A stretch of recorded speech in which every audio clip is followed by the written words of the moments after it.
चलिए ब्रेक के बाद एक बार फिर से आप सभी का स्वागत है और अब बात करेंगे चैंपियंस ट्रॉफी को लेकर। जिस तरीके से चैंपियंस ट्रॉफी के मुकाबले चल रहे हैं तो वहीं ग्रुप बी का अंतिम मुकाबला जो आज होगा, ये बड़ी खबर इस बीच सामने आ रही है। इंग्लैंड और साउथ अफ्रीका के बीच अहम मुकाबला होगा।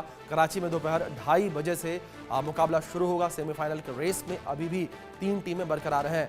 आज के मैच पर अफगानिस्तान की टीम भी निर्भर करती है, तो ये बड़ी खबर इस बीच निकल कर सामने आ रही है। आज के मुकाबले पर अफगानिस्तान की टीम भी निर्भर करती है। तो आज ग्रुप बी का अंतिम मुकाबला होगा। चैंपियंस ट्रॉफी में ग्रुप बी का अंतिम मुकाबला इंग्लैंड और साउथ अफ्रीका के बीच अहम मुकाबला होना है। कराची में दोपहर 2:30 बजे मैच शुरू होगा। कराची में मुकाबला खेला जाएगा। ये बड़ी खबर है जो इस बीच सामने आ रही है। तो कराची में ये मुकाबला खेला जाएगा। चैंपियंस ट्रॉफी में ग्रुप बी का अंतिम मैच है आज। इंग्लैंड और साउथ अफ्रीका आमने सामने होंगे और इस मुकाबले पर अफगानिस्तान की टीम जो है वो भी निर्भर करती है। इंग्लैंड और साउथ अफ्रीका के बीच अहम मुकाबला होगा। ये बड़ी खबर जो इस बीच निकलकर सामने आ रही है। तो आज इंग्लैंड वर्सेस साउथ अफ्रीका देखने को मिलेगा। इंडिया न्यूज के स्पोर्ट्स एडिटर मनोज जोशी जी जुड़ गए हैं लाइव, सीधे उनका रुख करेंगे अधिक जानकारियों के लिए। मनोज जी, जिस तरीके से आज ग्रुप बी का अंतिम ये मुकाबला होना है, किस तरीके से मुकाबला रहेगा और किस तरीके से दोनों टीमें आमने सामने भिड़ती नजर आएंगी? देखिए, इस मुकाबले में जो है ना, आकर्षण सिर्फ यही है कि भारत का इंडियन एंगल अगर इसमें हम ढूंढें तो यही है कि साउथ अफ्रीका तो बिल्कुल पहुंच ही चुका है। क्या वो नंबर 1 पर रहेगा या नंबर 2 पर रहेगा, भारत की रणनीति क्या होगी? क्योंकि भारत के लिए अच्छी बात यह है कि इंडिया को न्यूजीलैंड से मैच इस मैच के बाद खेलना है। 1 तारीख को 2 तारीख को मैच खेलना है। तो जाहिर सी बात है कि अब यहाँ पर जो भी परिणाम सामने आएगा, क्योंकि साउथ अफ्रीका जो है करीब करीब पहुंच चुका है सेमीफाइनल में। अफगानिस्तान की राह जो है ना वो करीब करीब खत्म हो चुकी है, क्योंकि कोई चमत्कार ही होगा। और चमत्कार ऐसे क्रिकेट में बहुत कम होते हैं, शताब्दियों में होते हैं कि अगर आपने चमत्कार में यह है कि 200 प्लस के रन से अगर आप हराते हैं, इंग्लैंड साउथ अफ्रीका को हराता है 200 प्लस के रन से, जो करीब करीब नामुमकिन लगता है। और इसी तरह से अगर बॉलिंग पहले आती है तो आप 300 रन का लक्ष्य जो है 11.1 ओवर में पूरा कर लें, तब जाके अफगानिस्तान का कहीं चांस बनता है। तो इसलिए ये कहना कि भाई बहुत ज्यादा अहम मैच है, इंडियन पॉइंट ऑफ व्यू से ही अहम मैच है कि क्या वो नंबर 1 पर रहेगा या नंबर 2 पर रहेगा। और दूसरी बात ये है कि अगर ये मैच इंग्लैंड जीत जाता है तो उस वक्त भारत के पास सिनेरियो होगा कि इंडिया जो है अगले मैच में न्यूजीलैंड से जीते या हारे, क्योंकि जिस टीम से वो खेलना चाहता है उस तरीके से अपनी रणनीति बना सकता है। तो बस यही 2 महत्वपूर्ण चीजें हैं इस मैच को लेकर कि अफगानिस्तान वर्चुअली सेमीफाइनल से बाहर हो चुका है। वर्चुअली, अब अधिकृत तौर पर आज बाहर हो जाएगा, ये करीब करीब तय है। जी मनोज जी, दूसरी जिस तरीके से आपने इंडियन टीम को लेकर जिक्र किया, भारत का मुकाबला भी कल होना है और भारत के मुकाबले को किस तरीके से आप देखते हैं? क्योंकि लगातार ये कहा जा रहा है कि भारतीय टीम जिस तरीके से अपने पहले सारे मुकाबले जीती है, तो अगर जो अगला मुकाबला भारतीय टीम हार जाती है तो ऐसे में क्या सेमीफाइनल्स में जाने की राह भारत की मुश्किल होगी या भारत का रास्ता जो है वो क्लियर है अभी से? नहीं, अभिषेक, मैं आपको क्लियर कर दूं वैसे तो कि मतलब भारत जो है सेमीफाइनल में स्थान अपना पहले ही तय कर चुका है। भारत के से कोई दिक्कत नहीं थी। न्यूजीलैंड और इंडिया दोनों सेमीफाइनल में पहुंच चुकी हैं टीमें। और रही बात दूसरी तरफ की, अब वो भी करीब करीब तय हो गया है। ऑस्ट्रेलिया भी पहुंच चुका है सेमीफाइनल में दूसरे ग्रुप से, और साउथ अफ्रीका आज पहुंच जाएगा, क्योंकि एक चमत्कार ही उससे रोक सकता है। और वो चमत्कार होने की संभावना नहीं है, क्योंकि 300 रनों को का लक्ष्य पहले और फिर उसके बाद 11.1 ओवर में लक्ष्य हासिल करे इंग्लैंड। सब कुछ ही इंग्लैंड के अनुकूल नहीं हो सकता, जो नामुमकिन सा बात है। अब ये है कि अब भारत पर बहुत कुछ निर्भर करेगा कि भारत साउथ अफ्रीका से खेलना चाहता है या ऑस्ट्रेलिया से खेलना चाहता है। लेकिन ये बात तय है कि जब कोई बड़ा टूर्नामेंट होता है, आईसीसी का बड़ा टूर्नामेंट, वहां पर ऑस्ट्रेलिया को हराना थोड़ा सा मुश्किल होता है। हालांकि ऑस्ट्रेलिया की भी समस्याएं गेंदबाजी को लेकर हैं, लेकिन फिर भी ऑस्ट्रेलिया, मैं समझता हूं इंडिया साउथ अफ्रीका के खिलाफ ज्यादा कंफर्टेबल रहेगा खेलना। और वो तभी होगा या तो साउथ अफ्रीका जो है अगर ये मैच हारता है और फिर इंडिया को न्यूजीलैंड को इंडिया हराए, यानी अपने ग्रुप में हम टॉप पर रहें और साउथ अफ्रीका नंबर 2 पर रहे, या फिर साउथ अफ्रीका टॉप पर रहे और इंडिया अपने ग्रुप में 2 पर रहे।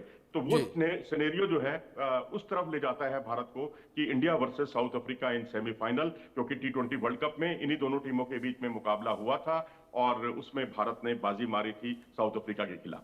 जी मनोज जी, अगर लास्ट मुकाबले को लेकर बात करें, अफगानिस्तान और ऑस्ट्रेलिया के बीच मुकाबला हुआ, नतीजा इस मुकाबले का नहीं निकला, लेकिन अगर इस मुकाबले को लेकर बात की जाए कि आपको लग रहा था कि अफगानिस्तान टफ कंपटीशन देती ऑस्ट्रेलिया को नजर आ रही है, क्योंकि जिस तरीके से करीब करीब 12 ओवर में ही 100 से अधिक का स्कोर ऑस्ट्रेलिया ने बना लिया था एक विकेट खोकर, और टारगेट केवल 273 रन का था। देखिए, जितने रन उसे बनाने चाहिए थे उतने रन उससे नहीं बन पाए, क्योंकि जी आप पहले बल्लेबाजी कर रहे हैं, और पहले बल्लेबाजी करते हुए मैं कहूंगा कि ऑस्ट्रेलिया ने काफी हद तक सधी हुई शुरुआत तो नहीं, लेकिन बीच के ओवरों में बहुत शानदार गेंदबाजी की। जी खासकर 30 से 40 ओवर के बीच में अफगानिस्तान के 4 खिलाड़ियों को आउट कर दिया।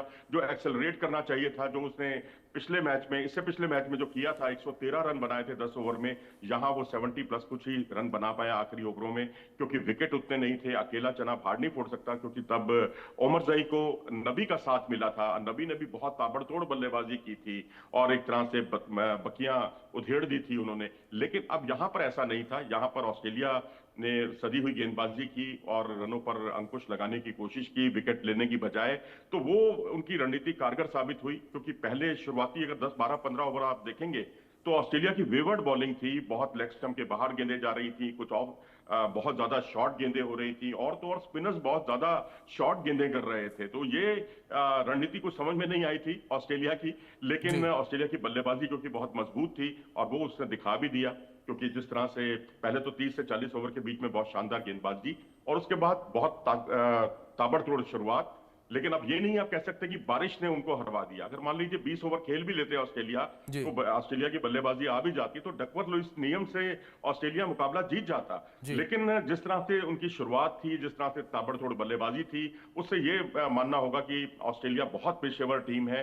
बेशक अफगानिस्तान ने इंग्लैंड को हराया था पिछले मुकाबले में, लेकिन ऑस्ट्रेलिया जो है निश्चित तौर पर एक सदी हुई मध्यक्रम बीच के ओवरों में उनकी गेंदबाजी और शुरुआत में ताबड़तोड़ बल्लेबाजी ने मुकाबले को एक तरह से मैं कहूंगा वन साइडेड बना दिया था। जी मनोज जी, दूसरी ओर अगर आगामी भारत के मुकाबले को लेकर बात की जाए, भारत का मुकाबला होना है न्यूजीलैंड से। अगर इस मुकाबले को देखें, न्यूजीलैंड की टीम और इंडियन टीम को अगर यहाँ पर हम कंपेयर करें, कौन सी टीम आपको इस वक्त बेटर नजर आ रही है?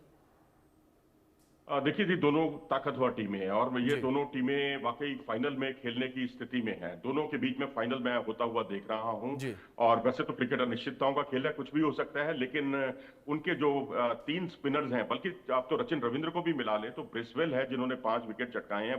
केवल 12 रन का उनका औसत रहा है। बहुत शानदार गेंदबाजी कर रहे हैं, अनप्लेबल हो रहे हैं। मिचेल सेंटनर जो भारत के खिलाफ हमेशा खतरा साबित हुए हैं, और वहीं तीसरे ग्लेन फिलिप्स एक पार्ट टाइमर, कहने के लिए पार्ट टाइमर हैं, लेकिन बहुत खतरनाक गेंदबाजी करते हैं, और कई बार तो गुच्छों में विकेट चटकाते हैं। 5-5, 4-4, 5-5 विकेट उनको चटकाते हुए देखा गया है। और तो और सचिन रविंद्र भी एक बीच के ओवरों की एक महत्वपूर्ण कड़ी रहेंगे।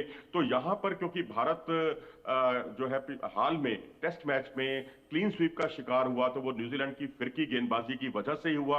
अब 4-4 स्पिनर हैं, तो मैं समझता हूं कि यहां पर स्वीप और रिवर्स स्वीप और ये सब रणनीति अपनानी होगी, और इसके लिए भारतीय खिलाड़ियों ने काफी मुकम्मल तौर पर अभ्यास भी किया है, जैसे कि वहां से रिपोर्ट्स आई हैं दुबई से। तो उनकी जो स्पिन गेंदबाजी बीच के ओवरों में खतरनाक साबित हो सकती है। भारत के लिए यही सबसे बड़ी चुनौती होगी। इसका अगर सामना भारत ने कर लिया तो बेहतर भारत प्रदर्शन करने में कामयाब रहेगा। आप विराट कोहली देख लें, या अक्षर पटेल देख लें, या श्रेयस अय्यर देख लें, या केएल राहुल देख लें, इन सब का जो है पेस बॉलिंग के खिलाफ जो स्ट्राइक रेट है और स्पिनर्स के खिलाफ जो स्ट्राइक रेट है, पिछले 2 मैचों में जो हमने पाकिस्तान और बांग्लादेश के खिलाफ खेले हैं, उसमें हमारा स्ट्राइक रेट काफी गिरा है स्पिनर्स के सामने। जी तो अब यहाँ स्पिनर्स ही उनकी सबसे बड़ी ताकत है।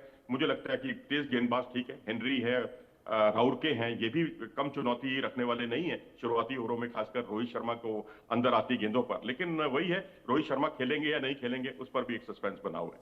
जी मनोज जी, दूसरी ओर जिस तरीके से बात विराट कोहली को लेकर की जाए, तो जिस तरीके से पिछले मुकाबले में विराट कोहली ने सेंचुरी लगाई और हर किसी ने इस सेंचुरी को सेलिब्रेट किया भारत में खास तौर पर, लेकिन क्या इससे मान लिया जाए कि विराट कोहली की जिस फॉर्म को लेकर लगातार चर्चा हो रही थी, वो फॉर्म लौट आई है? देखिए, विराट कोहली बहुत सुलझे हुए क्रिकेटर हैं, और जी वैसे तो देखिए आउट होने के लिए एक गेंद काफी होती है, लेकिन जिस तरह से वो पाकिस्तान के खिलाफ हमेशा चलते हैं, ज्यादातर मैचों में चलते हैं, जी तो वहां से एक कॉन्फिडेंस तो देखो आता है। अगर आपने पिछले मैच में सेंचुरी बनाई है और आप जाते हैं सेंचुरी बनाते हैं, मैच को फिनिश करके आते हैं, क्योंकि यही काम पहले शुभमन गिल ने किया, फिर यही दूसरे मैच में विराट कोहली ने किया, तो इससे उनका कॉन्फिडेंस जो है वो अब 7वें आसमान पर होगा। बस ओवर कॉन्फिडेंस से बचें और ये सोच लें कि स्पिनर्स के सामने, क्योंकि वो बहुत ज्यादा कंफर्टेबल नहीं होते, स्पिनर्स उनके लिए सबसे बड़ी चुनौती रहेंगे, क्योंकि वो ज्यादातर, अगर 6 मैचों में देखें तो जी। जो पिछले मैच को छोड़ दें तो 6 में से 5 बार वो लेग स्पिनर्स के सामने आउट हुए हैं। तो अब स्पिनर्स के सामने एक क्या रणनीति उनकी अपनानी होगी? क्या वो इसी तरह से मतलब रुककर खेलेंगे, अपने आप को, अपने विकेट के महत्व को समझते हुए खेलेंगे? उस पर नजरें होंगी। लेकिन जी क्या उससे नेट रन रेट हमारा गिरेगा नहीं? उस पर भी हमारी नजरें होंगी। बिल्कुल। मनोज जी, मैं रिक्वेस्ट करूंगा आपसे, बने रहे आप हमारे साथ। इस बीच खबर सामने आ रही है चैंपियंस ट्रॉफी